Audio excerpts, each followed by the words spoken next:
Rey Ayala here for the Malenko Cup, honoring the late great Boris Malenko. What made you get started in pro wrestling and then finding the Malenkos? Finding Malenkos was my brother's idea. My brother had a dream of becoming a pro wrestler, and back then there was no internet, it was a top secret, almost like a top secret society. You had to know somebody who knew somebody who knew somebody that could get you into a school. He was fortunate enough that he found a couple of addresses in some old wrestling magazines. My brother was pen pal with the late Stu Hart, wrote letters to the Monster Factory, Pretty Boy Larry Sharp, and he wrote letters to the great Malenko. And they all became good pen pals. The reason why my brother chose Malenko was, one, it was local. He was in the area, so we went down to the school and checked it out. And my brother and my father were big wrestling fans. I was seldom a wrestling fan. I watched it, I knew what was going on, but it wasn't like I wanted to do it. I was more into weightlifting, bodybuilding, and all that. And as my brother was going through his training, I would ride along, tag along, and see him practice and see his training and how he progressed and all that. I ended up getting injured in one of my weightlifting meets, and I blew up my knee. One day, the great Malenko saw me walking around, and he asked me what happened. I told him what happened. He basically took me to the side and gave me an option. An option. He said, "Look, what do you want to do in your life?" I said, "Well, I really want to be a power lifter, bodybuilder, that type in the fitness industry and all that." And the first thing he said is like, "You can't feed your family off of trophies and medals. Think about this. Join my school.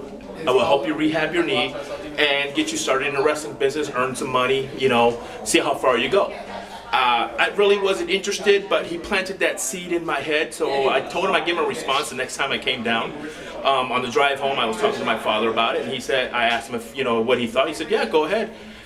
As they say it, that was history, and I started my training with Malenko. I was with him pretty much to the end when he stopped training due to his illness of leukemia, and actually at one point was helping train the newer students at the school and all that. The training, when I taught there, the training stayed the same. It was what I was taught, and I just passed it down to newer guys from Japan, England, Australia, New Zealand. We had people from all over the world coming to Malenko's to train because of that name. Because of the name alone. I mean, it was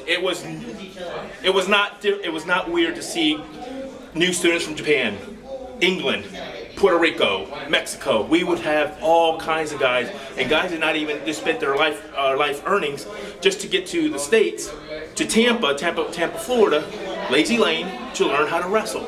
And everybody was welcome. Larry did not discriminate against anybody. Everybody was welcome. The only limitations was on that individual, whether they wanted to learn or not want to learn. That was the only limitations you had. Larry was honest up front. He would tell you, "You need to work on this. You need to work on this. You'll be great on this." And if Larry liked you, he would help you get booked. He would, help you with your bookings. He would get you put your name out with other promoters and all that, and you're on your way into wrestling. And when you say Larry, of course, that's... I'm sorry. But that's the great Malenko. That's the great Malenko, so, yes. Really, if you have the great Malenko in your corner, because of what he was able to do in the business, wrestling, and one of the greats all time, one of the top heels all time as well. That he makes a phone call, that's an open doors. Even nowadays, even if you say the name, the great Malenko, who trained you? I was trained by the great Malenko. A lot of the promoters now say, "Oh, I know you know how to work." Or I was trained by Joe or Dean Malenko. This guy knows how to wrestle. I don't need to tell him.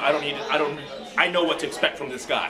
He's going to be good, or he's got that lineage right behind that name. Joe and Dean, Malenko's sons, yes, both wrestling. Dean now working with WWE as a road agent, yes. So there's a lot of history that's continuing. Oh, yes. And through people like yourself, Rey Ayala. Yep. What does it mean to you then to be a part of this Malenko Cup? I love it. I love it. I love being a part of it because it gives me a chance to honor my trainer, mentor. It's something that it's just overwhelming. I mean, just as somebody to put a do a show just to honor our trainer, you know, and it's heartfelt, you know. I'm blessed. I'm blessed for the stuff that I've done in this business, and if it wasn't for him, I wouldn't be in this situation. I wouldn't be in this spot where I'm at right now. I mean, you know, we all got issues going on, but you know, we all the brotherhood of the Malenko brotherhood. You know, we got 4 or 5 guys here that are Malenko alumni. Each one trained in different eras. You know, 70s, 80s, 90s. You know, I'm technically, if you look at it, at the guys here, I am the last student trained by Boris the Great Malenko in our era, in my time. After that, after he passed away, you know, you had Dean, you had Joe, me, Mark Starr, you had other guys in the school, Rico Federico, teaching you his way, his style, his that wrestling, and you were taught to be, you were taught to represent that name, and that name carries a lot of weight, and it still does to this day to certain people. And I am proud and, you know, happy to be part of that lineage. Rey Ayala, thank you so much for sharing about the great Malenko. You're welcome. Thank you for having me.